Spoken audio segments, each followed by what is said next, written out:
Tesla, inventor of the electrical age, W. Bernard Carlson.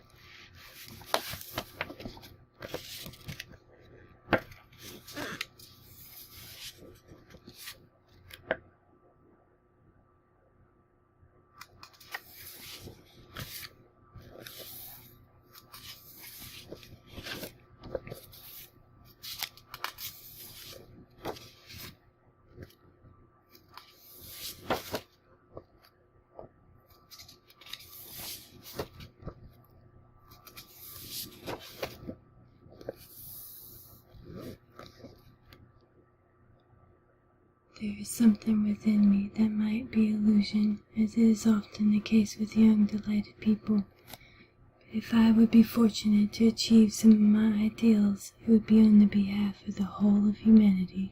Nikola Tesla, 1892. Introduction. Dinner at Delmonico's. It was a hot summer night in New York in 1894, and the reporter had decided that it was time to meet the wizard. The reporter, Arthur Brisbane, was an up-and-coming newspaper man from Joseph Pulitzer's New York World. He had covered the mystery of Jack the Ripper in London, the Homestead strike in Pittsburgh, and the first execution of electrocution at Sing Sing. Brisbane had an eye for detail and could tell a story that would intrigue 100,000 readers. He would go on to edit the New York Journal for William Randolph Hearst, help start the Spanish-American War, and define a tabloid journalism.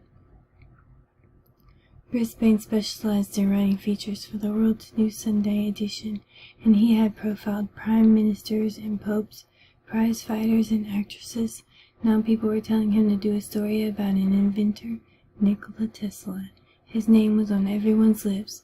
Every scientist knows his work, and every foolish person included in New York society knows his face. Not only would his inventions be used to generate electricity at the new plant under construction at Niagara Falls, but Tesla had taken 250,000 volt shocks through his body to demonstrate the safety of alternating current, AC.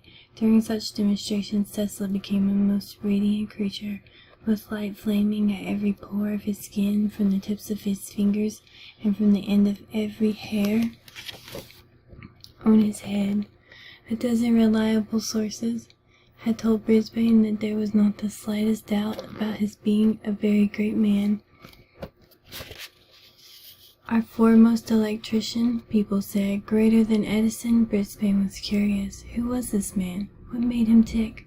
Could Tesla be made into a good story for thousands of readers? The reporter had heard that the wizard frequently dined at the most fashionable restaurant in Manhattan, Delmonico's on Madison Square. Delmonico's chefs had invented signature dishes such as lobster Newburgh, chicken a la king, and baked Alaska. But even more than the food, Delmonico's was the hub of New York society, the place to see and be seen.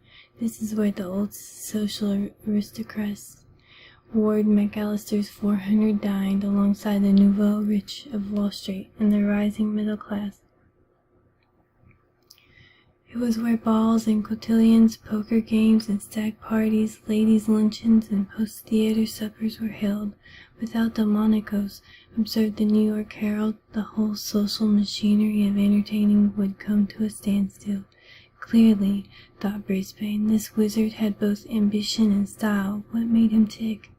Brisbane found Tesla at Delmonico's late that summer evening, talking with Charles Delmonico, whose Swiss great-uncles had founded the restaurant in 1831, having lived previously in Prague, Budapest, and Paris. Tesla found it easy to chat with urban Charlie Delmonico.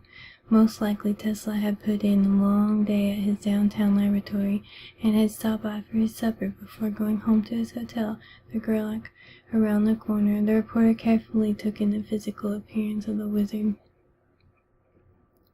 Nikola Tesla is almost the tallest, almost the thinnest, and certainly the most serious man who goes to Delmonico's regularly. He has eyes set very far back in his head. They are rather light. I asked him how he could have such light eyes and be a Slav. He told me that his eyes were once much darker, but that using his mind a great deal had made them many shades lighter. He is very thin, is more than 6 feet tall, and weighs less than 140 pounds. He has very big hands. Many able men do. Lincoln in one instance. His thumbs are remarkably big. Even for such big hands they are extraordinarily big. This is a good sign. The thumb is the intellectual part of the hand. Nikola Tesla has a head that spreads out at the top like a fan. His head is shaped like a wedge. His chin is as pointed as an ice pick. His mouth is too small. His chin, though not weak, is not strong enough. As he studied Tesla's outward appearance, Brisbane began to assess his psychological makeup. His face cannot be studied, judged like the faces of other men, for he is not a worker in practical fields. He lives his life up in the top of his head, where ideas are born, and up there he has plenty of room. His hair is jet black and curly. He stoops, most men do when they have no peacock blood in them. He lives inside himself. He takes a profound interest in his own work. He has that supply of self-love and self-confidence which usually goes with success, and he differs from most men who are written about and talked about in the fact that he has something to tell.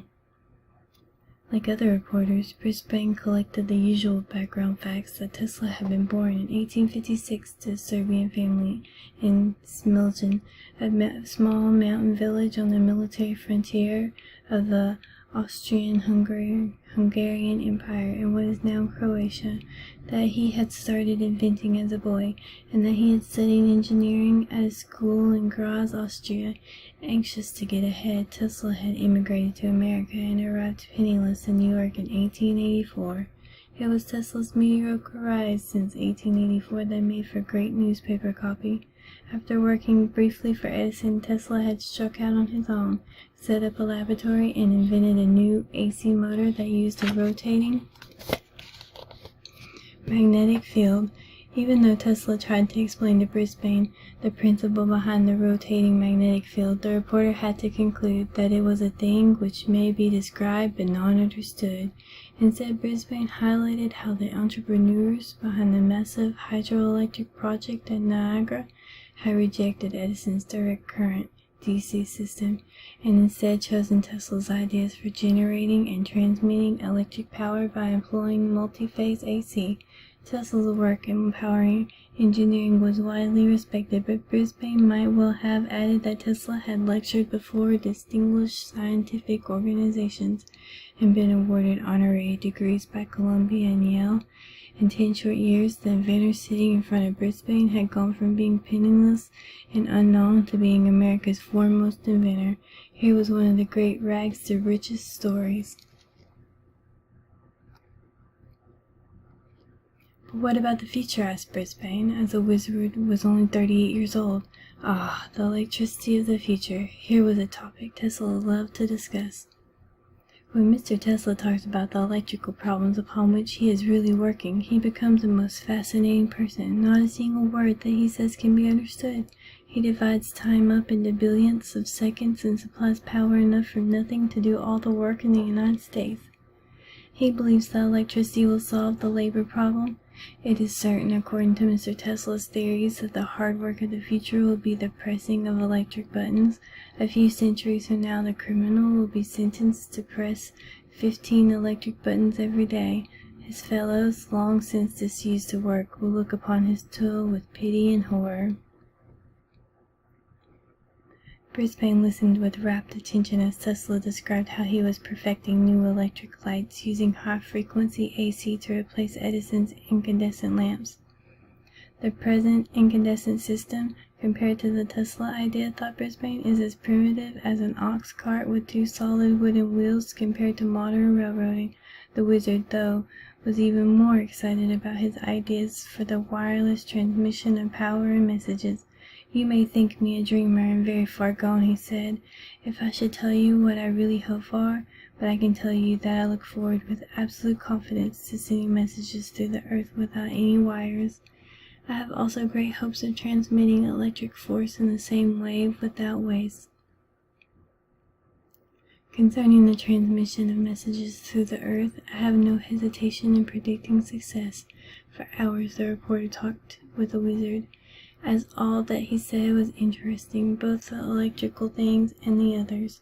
Tesla spoke of his Serbian background and his love of poetry. He told Brisbane that he valued hard work, but that marriage and love interfered with success. He didn't believe in mental telepathy or psychical electricity, but was fascinated by how the human mind works. I talked with this Mr. Tesla of Singleton, wrote Brisbane, until the feeble daylight found Mr. Delmonico's scrub lady scrubbing his marble floor. They parted friends. Brisbane wrote a front-page story that made Tesla a household name and went on to become one of the most powerful newspaper editors in America. So what happened to the wizard? Although he could not know it at the time, Tesla was at his zenith that summer in 1894. Over the previous 10 years, he had enjoyed a mediocre rise, but was greatly admired by his fellow engineers and scientists. As an electrical engineer, London proclaimed, "No man in our age has achieved such a universal scientific reputation in a single stride as this gifted young electrical engineer. Such brilliance, such promise. What happened?" Over the following decade, 1894 to 1904, Tesla continued to advance, developing a high-frequency, high-voltage transformer, now known as a Tesla coil, new electric lamps, a combination steam engine, an electric generator, and a host of other devices. Learning that Heinrich Hertz had detected invisible electromagnetic waves in 1885 to 86, Tesla was among the first to experiment with how to use these waves to create new technology, including an amazing radio-controlled boat. Tesla's grand dream, of course, was to transmit power and messages through the earth, thus rendering obsolete the existing electrical, telephone, and telegraph networks. In pursuit of this dream, he built experimental stations in Colorado Springs and Wardenclyffe, Long Island, ever confident that his system was feasible and that millions of dollars would roll in. Although Tesla boldly predicted as early as 1899 that he would transmit messages across the Atlantic, Guglielmo Marconi did it first in 1901, and so Marconi went into the history books as the inventor of radio. Between 1903 and 1905, Tesla could no longer find backers for inventions, and he encountered problems with his equipment, and he ultimately suffered a nervous breakdown. Though he lived until 1943, by 1904, Tesla's best days were behind him. As Lawrence A. Hawkins wrote in 1903, 10 years ago, if public opinion in this country had been required to name the electrician of greatest promise, the answer would, without doubt, have been Nikola Tesla. Today, his name provokes at best a regret that so great a promise should have been unfulfilled. In writing about Tesla, one must navigate between unfair criticism and excessive enthusiasm. On the one hand, we can follow Hawkins' lead and degenerate Tesla for not completing his inventions after 1894, especially his plan for wireless power. Surely someone so determined to pursue wireless power and challenge the status quo of big business and technological systems must have been either wrong or crazy. Yes, Tesla got it right with AC, but he sure got it wrong with radio, and that's why Marconi beat him. For me, this approach sets up a misleading dichotomy. When inventors get it right, they are heralded as geniuses, and when they get it wrong, they must be insane. On the other hand, it's easy to celebrate Tesla as a figure second only to Leonardo da Vinci in terms of technological virtuosity. Tesla has dedicated fans who believe that he single-handedly invented electricity and electronics. As one fan stated on his webpage, Tesla invented just about everything. As you work on your computer, remember Tesla? His Tesla coil supplies the high voltage for the picture to be used. The electricity for your computer comes from a Tesla-designed AC generator, is sent through a Tesla transformer, and gets to your house through three-phase Tesla power. I agree wholeheartedly that we need to understand how Tesla invented these key devices and that we should assess his role in the electrical revolution that reshaped society between 1880 and 1920. But in doing so, we should be careful that we do not convert Tesla into a Superman with fantastic intellectual powers. Previous biographies of Tesla have tended to be celebratory. In this book, I want to strike a balance between celebrating and criticizing Tesla. I suggested he had a spectacular ascent, 1884 to 94, followed by an equally dramatic descent, 1895 to 1905. The task for a Tesla biographer is to piece together his life so that both the ascent and descent make sense. Indeed, the factors that made for an individual's success should also explain the person's failure. One measure for a good historical explanation is symmetry, that the framework used sheds light on both success and failures. Moreover, while previous biographies have focused largely on Tesla's personality, this book seeks to take measure of both the man and his creative work. Throughout this book, I will seek to answer three basic questions. How did Tesla invent? How did his inventions work? And what happened as he introduced his inventions? To answer these questions, I will draw on Tesla's correspondence, business records, legal testimony, publications, and surviving artifacts. Some readers may be disappointed that their favorite Tesla story is not here and that there may be more technical discussions than they would like. However, as a historian, I have to tell Tesla's story based on documents, not on the wishes and dreams we may like to project onto heroes like Tesla. In many ways, Brisbane had it right when he said that the purpose of his story was to discover this great new electrician thoroughly, to interest Americans in Tesla's personality so that they may study his future achievements with proper care. Concepts and themes. To tell the story of Tesla's dramatic rise and fall, then, we need a framework that allows us to piece the story together. In particular, since Tesla was an inventor, we need a way to think about invention. From my perspective, it's all too easy to associate invention with imponderables, such as genius, mystery, and luck. In contrast, I view invention as a process that we can analyze and understand.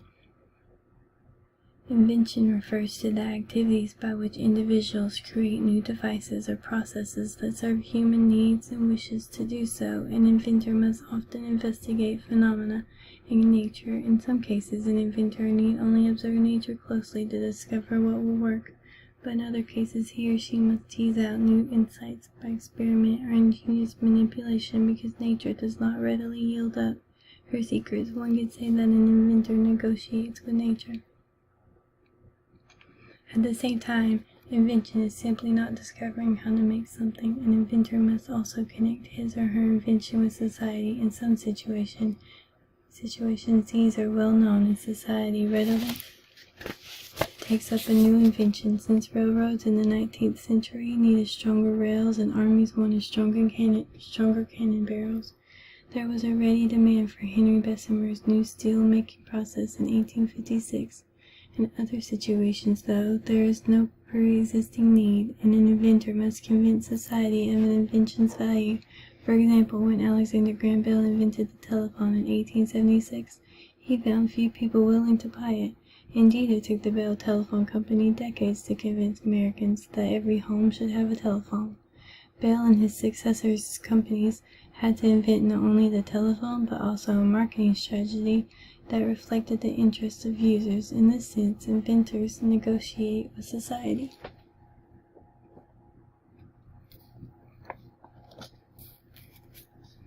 What makes invention interesting is that the inventors stand astride the natural and social world. On the other hand, they must be willing to engage nature to find out what will work. On the other hand, inventors must also interact with society, exchanging their inventions for money, fame, or resources. To succeed, inventors must be creative on both sides, and how they negotiate with both nature and society. In moving between nature and society, inventors develop their own worldview and create method.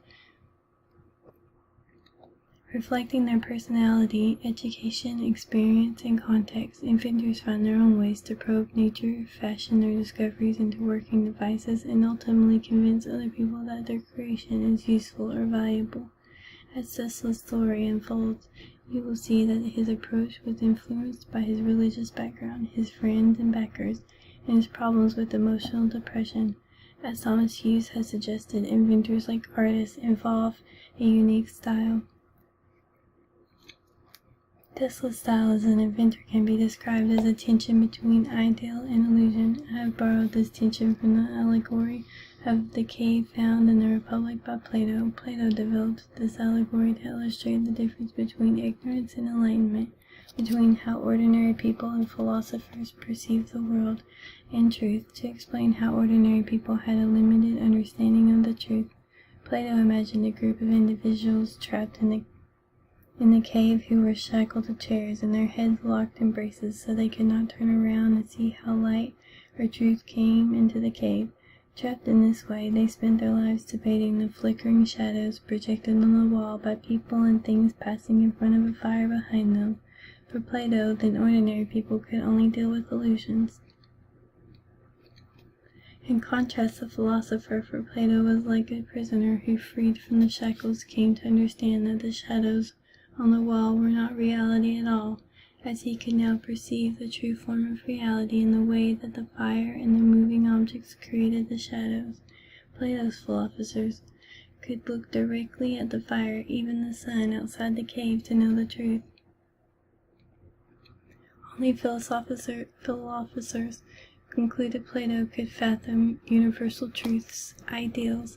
As we shall see, Tesla was like Plato's philosopher, someone who chose to seek out and understand ideals. As Tesla told one biographer, he was inspired by saying, "From Sir Isaac Newton, I simply hold the thought steadily in my mind's eye until clear light dawns upon me."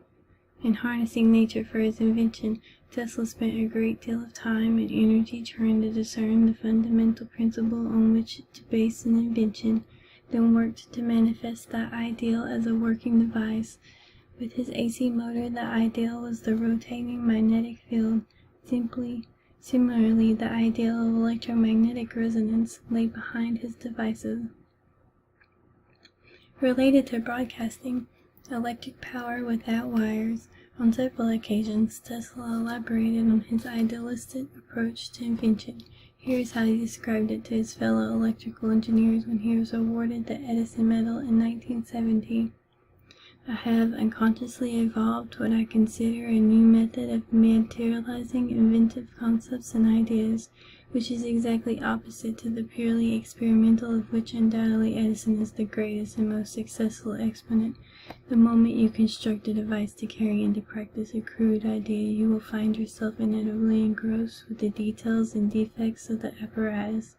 As you go on improving or reconstructing, your force of concentration diminishes, and you lose sight of the great underlying principle. You obtain results, but at the sacrifice of quality. My method is different. I do not rush into constructive work. When I get an idea, I start right away to build it up in my mind. I change the structure, I make improvements, I experiment, I run the device in my mind. It is absolutely the same to me whether I operate my turbine in thought or test it actually in my shop. It makes no difference. The results are the same. In this way, you see, I can rapidly develop and perfect an invention without touching anything, and have gone so far that I have put into the device every possible improvement I can think of. I can see no fault anywhere. I then construct this final product of my brain. Every time my device works as I conceive it should, and my experiment comes out exactly as I plan it,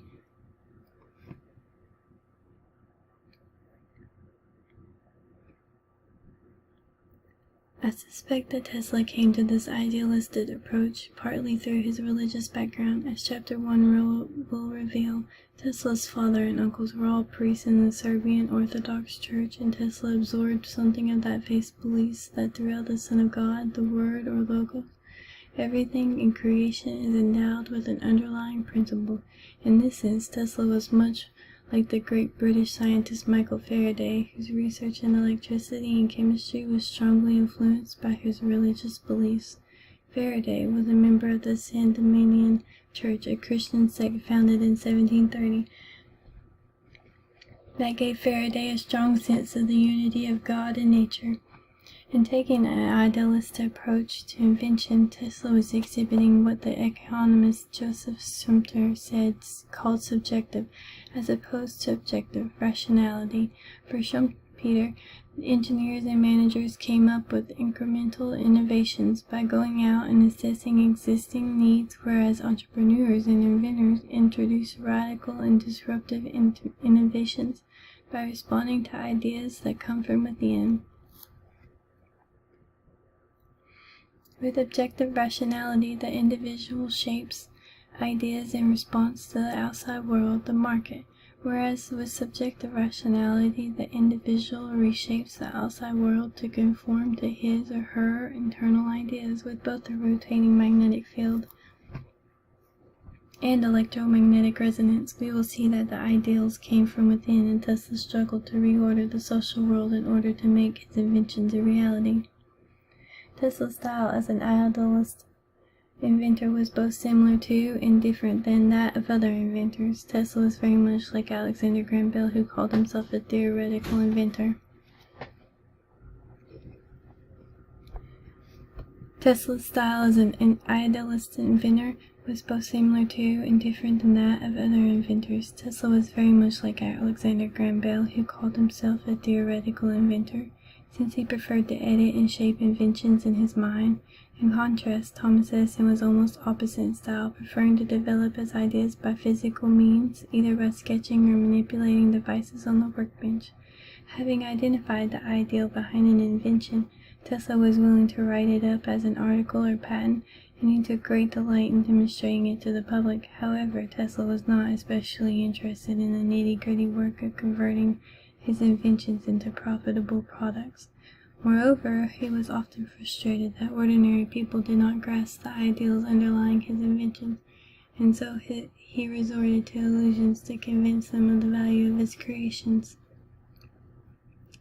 Tesla came to believe that along with identifying the ideal for an invention, he also had to create the right illusion about the exciting and revolutionary changes that his invention would bring about for society. Through demonstrations, technical papers, and newspaper interviews, Tesla sought to capture the imagination of the public as well as the entrepreneurs who would purchase and develop his inventions. Illusions were the means by which Tesla negotiated with society and secured the resources he needed to convert his ideals into real machines. And using the term illusion here, I must emphasize that Tesla was not attempting to deceive potential backers by lying or giving them inaccurate information. Rather, the interaction between an inventor and his backers is analogous to what takes place between an actor. The audience, the actor may say certain things and make certain gestures, but it is the audience who interprets the statements and gestures and shapes them into an impression. In doing so, members of the audience merge with the performer, offers what they know from the larger culture. In his public lectures, Tesla provided his audience with just the right sort of information, a blend of wizardry, scientific facts, and social commentary, such that they drew the conclusion that his invention would change the world. What Tesla did was encourage people to see his inventions whole new worlds of possibility. In fact, I would argue that all inventors and entrepreneurs have to generate illusions about their creations, that we can never know in advance what impact an invention will have until the discussion about a new technology often turns an illusion. As the scientific fiction writer Arthur C. Clarke aptly noted, any sufficiently advanced technology will appear as magic. Inventors then succeed by harnessing nature in a new device and connecting that device to people's hopes and wishes. Many inventors and entrepreneurs strive to create the right illusion for untested technologies and novel business plans, but Tesla was extraordinary in linking inventions and cultural wishes. What is unfortunate is that during the second decade of his career, 1894 to 1904, when he was at the height of his creative powers, Tesla concentrated more on creating illusion than converting his ideals into working machines. Tesla's story, as we shall see, was a struggle between ideal and illusion.